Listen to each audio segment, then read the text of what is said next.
And we be on the front foot when it comes to really being able to have impact.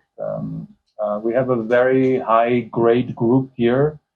I'd like to particularly welcome Your Excellency, Vice President of Nigeria, and a warm welcome. I would just like to. And we have a number of ministers and others in the room. We co-invest in frontier markets specifically in Africa. And I would like, and we have plans together that I think you will touch collaboration around some of these markets. A large coalition of companies, NGO, 1,000 local and international businesses in frontier markets. To scale occasion, I also invite any other entities that are in the room. And we want to leverage what already works, of course, and we want to. The action is, but we are part of that family, the African family. And as Muhammad Ali said, if you are as great as I am, he said, it is very hard to be humble. If you are a Nigerian, we are super class. But most importantly, the African Continental Free Trade Area provides us with a vista of opportunities to reposition the African economies.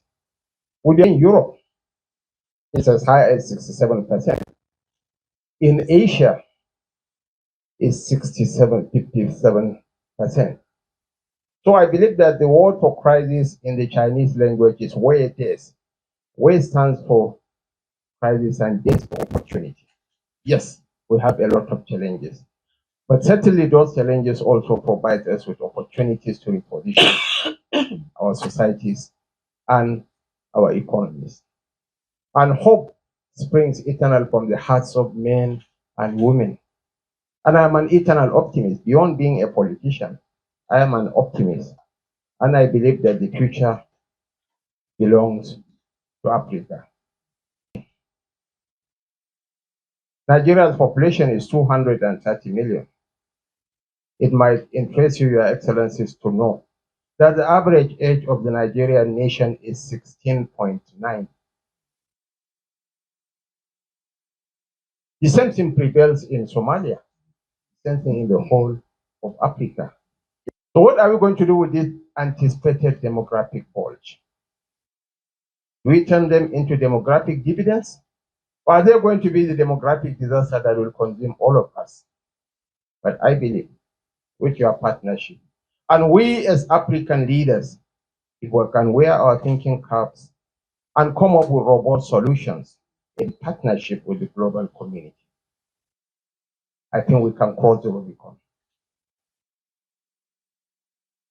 The past couple of decades have been tough for the Nigerian nation. But with the advent of the present administration, my boss, President Bola Ahmed Tinubu, is a disruptive leader.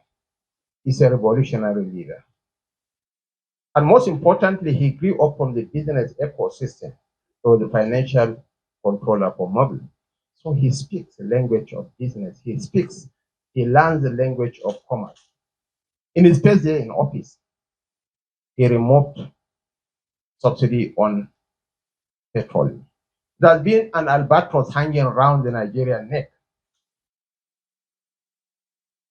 He aligned our OPEC multiple exchange rate regimes. These are things that previous governments in Nigeria were seeing and turning their heads away. He's creating the enabling environment for businesses to come into the nation and invest and get their returns on investment. To know that our debt service to revenue ratio was as high as 149%. It has since declined to about 61.99% and is declining further. Our revenues have tripled. Our oil production is up. So I believe Nigeria has crossed the Rubicon and we are on a path to sustain growth and development. Most importantly, you have people at the helm of affairs who speak your language, who understand the language of business. I spent 20 years in the Nigerian banking industry. I was a general manager, the highest rank anybody could aspire to in Nigeria's largest bank, Venice Bank. So I grew up in that ecosystem. The president is a chartered accountant, a seasoned accountant. So I believe that Nigeria is ready for business. Nigeria is ready to embrace the path of modernization with very robust investment. We are having a huge deficit, but we are looking forward to the AfCFTA, and that involves investing in infrastructure.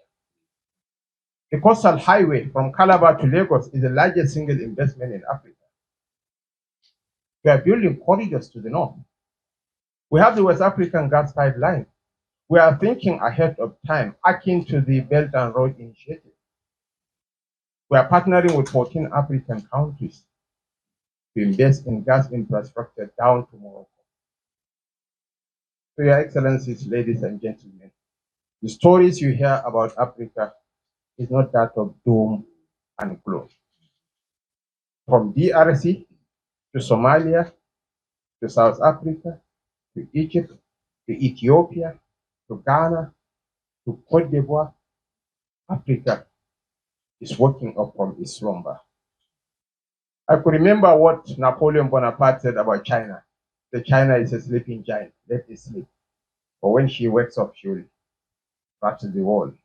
So Africa has woken up and will take our rightful place in the Committee of Nations. Because as I said earlier, the trajectory of global growth is facing Africa.